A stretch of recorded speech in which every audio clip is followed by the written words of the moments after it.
Here is the inshallah. question. Okay. Yeah. So after 1 minute, I'll tell you to start and then I'll start asking questions.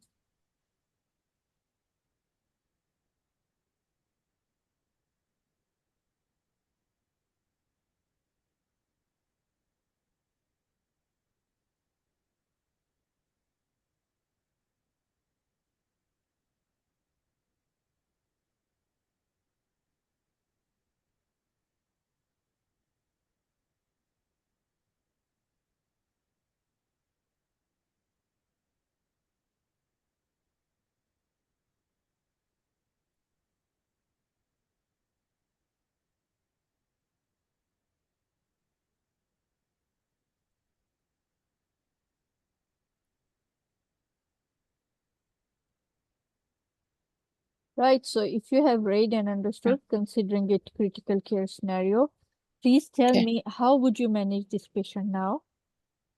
Okay, and we will manage the patient according to care of critically ill surgical patient. Yes, I will start by secure the airway. yes, The patient can speak, then I can go for breathing. I will check I will auscultate the lung in this patient, check if there is crepitation, and then okay, I will check the pulse, put the pulse oximeter, the patient the technique maybe, and I will go also for the circulation, and and the most will okay. important, I want to hear that you'll Yeah, I stop will the stop fluid. I will stop all the fluid. Exactly. Yeah. Good. All right. Can you also tell me what physiological or what physical symptoms do you expect to see in this patient? Okay. I expect to see distended neck vein or Very puffy good. face, and also edema in the body, Very and good. also patient maybe have shortness of breath, and due Considering, to good. Thank you. Considering that this patient was given 7 liters of fluid, out of which 4 liters were normal saline, a comment on the level of or the amount of fluid given to the patient. okay, it looked like fluid overload. Okay. 7 liters of fluid that lead to pulmonary edema, Yes. and it's How could, like a large amount, not measuring very input good. and output of the patient post-op, Yes. and How should that be or the, corrected? How would you correct the okay, preload and afterload of the patient? okay, I will start okay, already the patient on the furosemide. I Yes. will increase the dose of furosemide. I will first put the urine catheter and shift the patient to HDU, put CV line to monitoring input and output, Good. but give the patient diuretics, and put the patient in upright position to enhance the breathing, and give the patient also salbutamol, and I will also considering uh, do You chest said X-ray you to check. you will come back to X-ray in a second. Can we talk about the urine output? You said you'll be monitoring urine output. How often? How frequent? Every hours for this patient, patient critically ill Okay. or less. What should be the every 30 minutes? Okay. What should be the Okay, minimum urine output that you expect to see in this patient?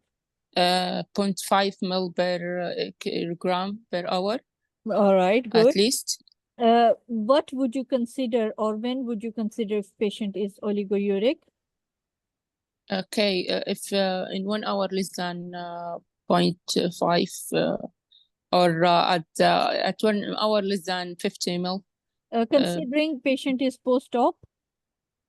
Yeah. Yes. Then Yeah. in If it is less 24 than to 36 hours. Yes. okay, less than 150 Okay. ml. Right. Yes. All right. How the patient with the low urine output, and with the fluid overload would react. What physiological things do you expect to see? Again, please, the question. Yes, patient is you according to you is fluid overload. Yeah. And patient is post-operative fluid overload and has less urine. Urine output is low. Yeah. What physiological things do you expect to see? Okay, how a patient have acute phase reaction post-op, like a stress response post-op that Okay. lead to oliguria. Yes. And This leads to also decreased could be a cardiac blockade output. catheter. Okay, that leads to decreased cardiac output, decreased renal perfusion, that's how decreased renal output occurs. So during fluid overload, left ventricular end diastolic volume is high, and that causes pulmonary edema. All right, okay. And how? And because of the interdigitation of the actin and myosin of the cardiac muscles. So gap is longer. Okay. No longer gap. So heart is cardiac output. You'll read this and you'll tell me next time. Okay. Right. If you can tell me, according to this post-op patient, what should be the daily requirements of sodium and potassium? Okay, the normal acquired of sodium, like 1 to 2 millimole per liter for every kilogram per day, and for potassium, 0.5 to 1 mil for kilogram per days. Yes. And how would you manage the cardiac failure which can occur? What medications can be given? Other than diuretics, we can give furosemide drops. Okay, which ones?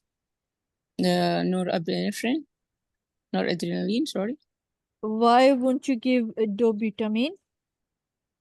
Okay, dobutamine, because it is work in both, will work as diuretics and work as increase the the contractility of the heart. Yeah, in cardiogenic shock, it's the ideal medication that can be given.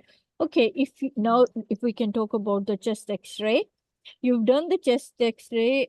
What findings? I don't think I have here. No, sorry. What findings do you expect to see on chest X-ray? Okay, we found alveolar infiltration, bilateral, like bat wing sign, and also P-Curly line of interstitial edema, all dominant upper vessels also, and lost cardiophrenic angle. Yeah. Cardiomegaly also. Yeah. Good. All right. This patient should be managed where and why? Should managed in intensive care unit, because patient could need intubation for respiratory support. Also, patient need monitoring input and output should be in the putted CV line, and also patient need anitrop, and this use it in ITU better. Good. Can you tell me what measures would you take or can be taken by you in order to prevent this from happening again? Okay, at first, measuring good documentation of the need of the patient in fluid maintenance, and also good communication with the nurse staff, and also training of the junior staff, and